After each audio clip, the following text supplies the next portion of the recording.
Charlie, first place to start. You must be relishing the trip to Old Trafford this weekend.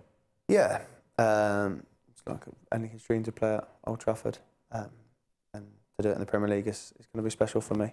But we'll go there all guns blazing. When QPR got promoted in May on that wonderful day at Wembley, and then the fixtures were released, I think about 3 or 4 weeks after, was it trips to Old Trafford, trips to Emirates, stadiums like that that got the pulses racing? Yeah, I think they were certainly the ones that you just keep your eyes out for. Definitely when you know the dates.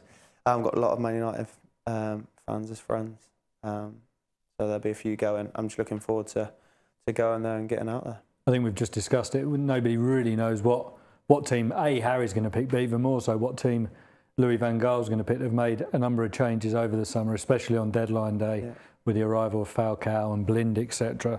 Does that give QPR an advantage, especially when you take into account that a lot of those new signings would have been on international duty this week? Yeah, it gives them a touch advantage. But they've not all worked together, trained together. But when you go to play against any Man United team, especially at Old Trafford, you know it's going to be tough. So for us, we just go there with a job to do. We've got a bit between our teeth because we've got 3 points against Sunderland, which gives us a bit of a boost going into the game at Old Trafford. How will our experience, the likes of Rio Ferdinand, obviously returning to Old Trafford, Joey Barton, Rob Green, Richard Dunn, etc., how will their experience help when you are going to the Theatre of Dreams Super Sunday, being streamed around the world to millions? Yeah, of course they are. They're going to help you all the way through the season for the younger players and the lads that have not been there. Definitely whoever we play against and these big teams we're going to, they're always going to put us in good stead. And you need the experience in the team. And like I say, with them, the lads in there, Rio, Joey, Dunny, Greeny, they are going to help us. Radamel Falcao, you're a striker. He seems to be the name on everybody's lips in a minute.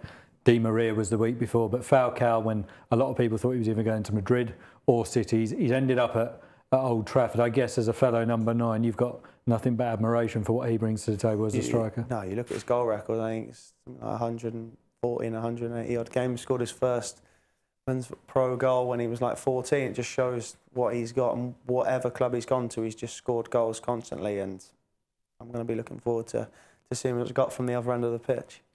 Obviously, Rio returns to Old Trafford, and him, probably Steven Corker, depending on what formation Harry goes with, they're the kind of guys that are going to be trusted with keeping him, Wayne Rooney, Robin van Persie, the list goes on, Mata. You could be here all day. It's a big challenge, isn't it? Yeah, you look at the team they've got and the players they've got, but you need them to gel together. But we've got good team spirit and good bonding at the moment, and hopefully we can take that onto the pitch at Old Trafford Sunday, and we'll be working hard for sure.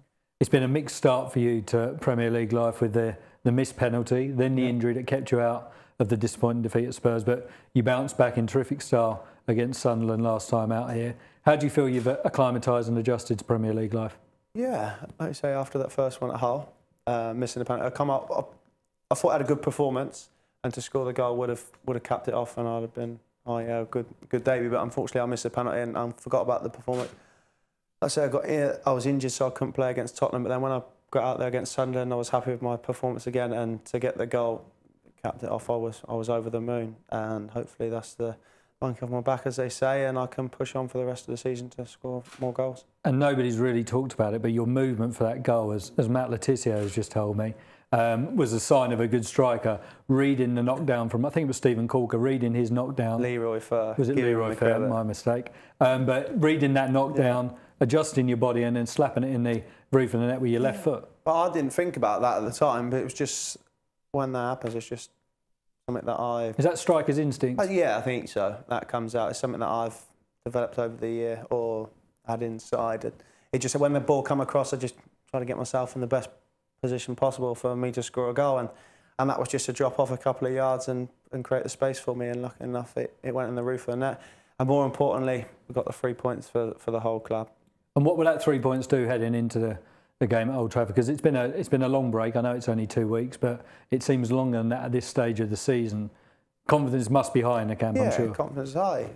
We go to Old Trafford, and it's a good time to play Man United, if anything. Lads that they've brought in have all been on international duty. Like I say, they've not had the chance to train together where we have, and we can go there off the back of the win against Sunderland on high spirits.